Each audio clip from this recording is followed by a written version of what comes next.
Excise and taxation विभाग का नया संसाधन भवन की इनॉग्रेशन हुई और हमने पिछले दिनों ये निर्णय लिया था कि टैक्सेशन और एक्साइज अलग अलग बिल्डिंग परिसर में होते थे और उस कारण मॉनिटरिंग के अंदर भी निरंतर दिक्कत आती थी। कॉमन कॉम्प्लेक्स में हम दोनों विभागों को लाने का काम करेंगे।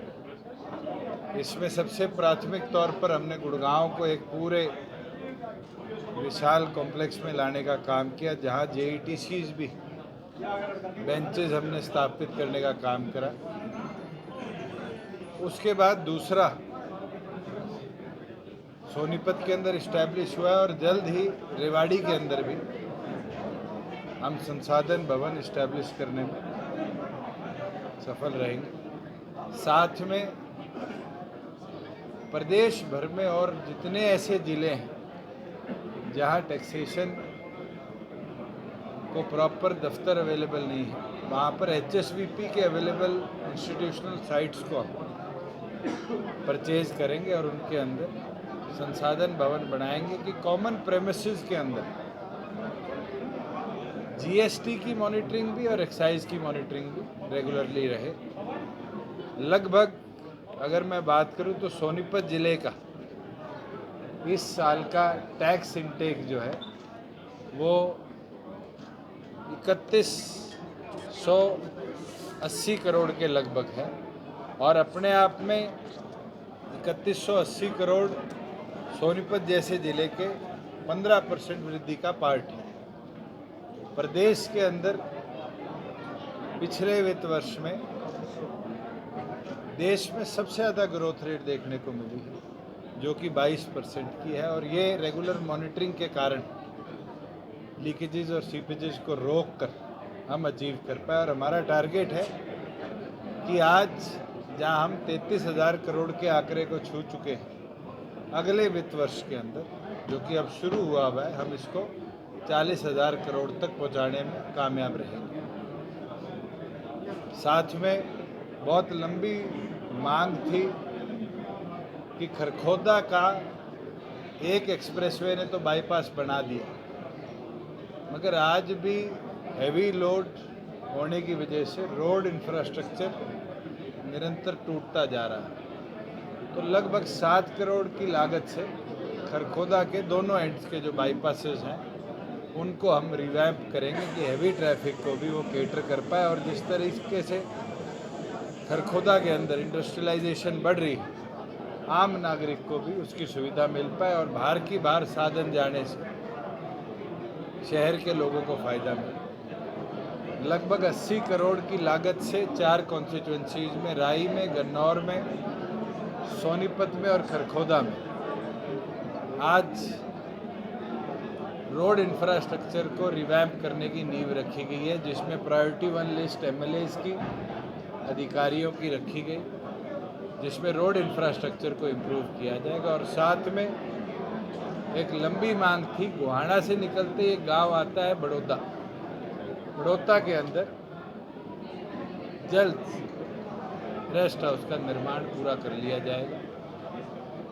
मैं मानता हूं कि हमारे ऑफिसर्स ने बड़ा अच्छा काम कर पिछले वित्त वर्ष में, जहां टैक्स कलेक्शन के अंदर 33,000 करोड़ का आंकड़ा छुआ, वहीं एक्साइज के अधिकारियों ने भी मेहनत कर जो हमारा 9200 करोड़ का टारगेट था इस एक्साइज ईयर का, उसको 1000 करोड़ से पार कर 10,200 करोड़ रिकॉर्ड तोड़ एक्साइज रेवेन्यू की भी प्राप्ति करी।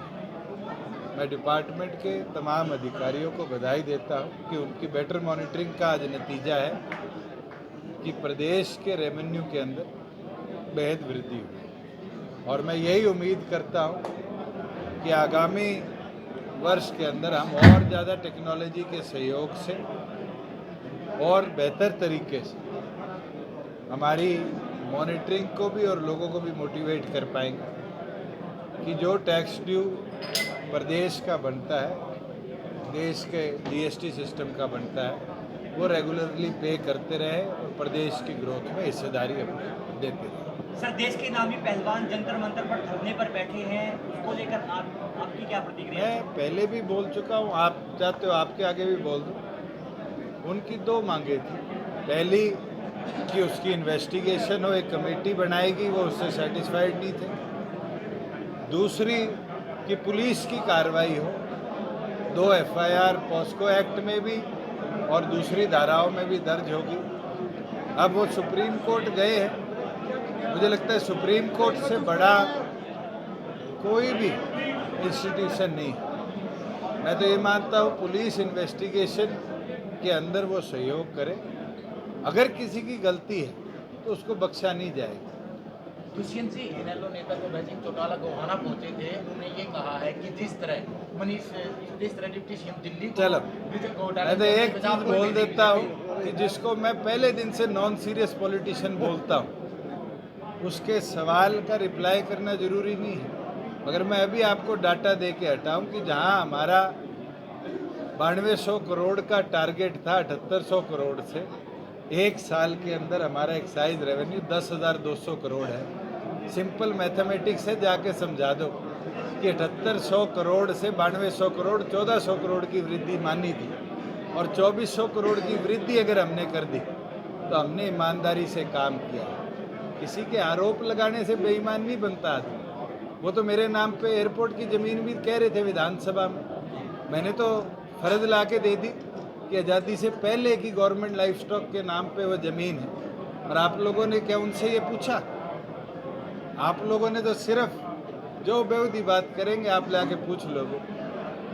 सर लगातार की गिरफ्तारी की मांग उठ रही है, लेकिन उसके बारे में क्या किसी की गिरफ्तारी होना ना होना ये पॉलिटिकल पार्टीज का काम, गवर्नमेंट का काम नहीं है। ये काम पुलिस प्रशासन का है। दिल्ली पुलिस ने केस रजिस्टर कर लिया है। जितना मेरी नॉलेज में है कि कल खिलाड़ियों को बयान देने के लिए बुलाया गया है, वो बयान दे देंगे।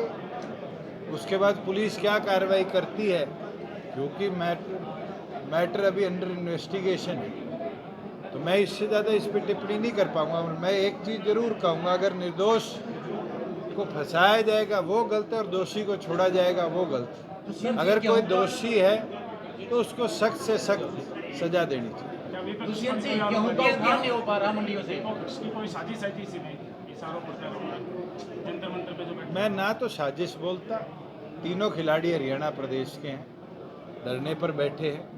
उनकी बात को सरकार ने सुना, कमेटी बनाई, उनकी बात को सुनते हुए पुलिस FIR करी। अगर उससे भी ज़्यादा वो कोई चाहते हैं तो सरकार के आगे मांग रख सकते हैं। आज तो वो सुप्रीम कोर्ट गए हैं। दुष्यंत जी गेहूं खरीद लिया गया है, लेकिन लाखों टन मंडियों में है, बारिश का मौसम और लगातार वो पानी भीग रहा है, उठा नहीं हो पा रहा। आपको पहले तो मैं धन्यवाद करूंगा, आपने गेहूं की बात करी और इतना सनसनी तरीके से ये कहा कि लाखों टन मंडी के अंदर। इतिहास है, पिछले साल 41 लाख मेट्रिक टन गेहूं मंडियों में आया था और 15 मार्च तक उठान हुआ था। आज 3 मार्च है, 3 मई है, 3 मई तक 61 लाख टन, पिछले साल से 20 लाख टन ज़्यादा गेहूं हमारी मंडियों में आया। 80% गेहूं का उठान होके हमारे गोदाउन में या रेलवेज के माध्यम से दूसरे प्रदेशों में भेज दिया गया है। उस 80% के अंदर से 92% का लगभग 9,000 करोड़ से ज़्यादा रुपया किसान के खाते में ट्रांसफ़र हो गया। सरसों की बात करें तो सरसों 100% एफेड के गोदाउन में पहुंच चुकी है और उसके 1300 करोड़ रुपया किसान के खाते में चले गए, जो कि 10,500 करोड़ से ज़्यादा है। अब फैक्चुअल बात यह है कि जो राम बरस रहा है वो दुष्यंत तो कुछ नहीं कर सकता। हर मंडी में व्यवस्था बनाई है कि वहाँ तिरपाल हो, वाटर लॉगिंग ना हो। 3 बार मैं रिव्यू कर चुका हूँ। परसों, कल और आज की बारिश में सिर्फ 13 ऐसी मंडियाँ हैं जहाँ पर ओवर रेनफॉल के कारण अगर नीचे से पानी घुस गया हो, जो ग्राउंड फ्लोर लेवल से ऊपर है, तो उसमें 1-1, 2-2 लेयर बैग्स की खराब हुई है। उसकी भी मॉनिटरिंग चल रही है। किसान का पैसा नहीं काटा जाएगा। कहीं खुले में किसी आड़ती की या हमारे अधिकारियों की कमी की वजह से कोई गेहूं खराब हो रही है, उसको अगर वेयर हाउस का है तो वेयर हाउस मॉनिटर कर रहा है, हैफेड का हैफेड कर रहा है, एफसीआई का है तो एफसीआई कर रहा है, और फूड एंड सिविल सप्लाईज का है तो वो कर रहे हैं। किसान का लस्टर लॉस अगर हुआ था तो उसकी भरपाई सरकार कर रही है, और इस रेनफॉल से भी लस्टर लॉस होगा तो उसकी भरपाई भी सरकार करेगी। किसान अगर दाना छोड़ गया, उस चीज़ का किसान को चिंता करने की ज़रूरत नहीं। अगर उसका गेट पास बना है, दाना पूरा खरीदा जाएगा, पेमेंट पूरी होगी। एक चीज़ मेरे संज्ञान में आज सुबह आई कि लगभग 46,000 मेट्रिक टन अनरजिस्टर्ड जो ई-नैम पोर्टल पर रजिस्टर कराया गया है वो गेहूं आया है।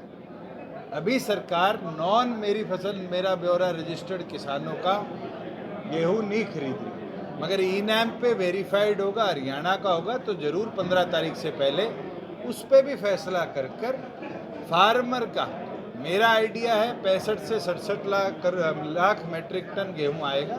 सारा गेहूं खरीदेंगे और हर चीज़ का भुगतान फार्मर के खाते में। सर एक लास्ट सवाल, सर, क्या जो किसानों का- तीसरे मोर्चे के गठन की बात है 2024 चुनाव से पहले, वो विपक्ष कर रहे हैं, आपकी क्या प्रतिक्रिया है? मेरा जन्म 88 का हुआ था। 88 में एक मोर्चा चौधरी देवीलाल ने बनाया था और सब ने त्यागा था, और जनता दल के नाम पे सारे एक होकर देश में चुनाव लड़े थे। जब तक वैसी सोच, वैसी एकता या वैसा विजन कोई नहीं लाएगा, मुझे नहीं लगता कि देश के अंदर कोई मोर्चा इस प्रकार का बन पाएगा। और अगर बनेगा तो आने वाले भविष्य की बात है, उसका भी मुकाबला किया जाएगा। ऑलरेडी ई भूमि पर हमने 2 बार प्रपोजल डाल दिए। जो डिमांडेड रेट्स हैं वो सुपर हाई है, उसकी जगह हम ऑल्टरनेट 2 प्रपोजल और जल्द डालेंगे। अगर उसके ऊपर हमें लैंड मिल जाती है तो केवल मात्र गोहाना ही नहीं, निर्मल जी ने मेरे से रिक्वेस्ट करी कि गन्नौर का बाईपास भी प्रोविजनली बनाया जाए, क्योंकि गन्नौर में आगे हॉर्टिकल्चर मंडी का जो लोड आएगा उसके बाद हमें ऑल्टरनेटिव रोड वहाँ पर भी दिया जाएगा। NHAI को वो भी हम लिख कर दे रहे हैं। गोहाना ने जो गोहाना जींद रोड है उसकी तरफ से एक 3/4 सर्कल हमारा कंप्लीट हो चुका, 1/4 की एक्विजिशन की बात है।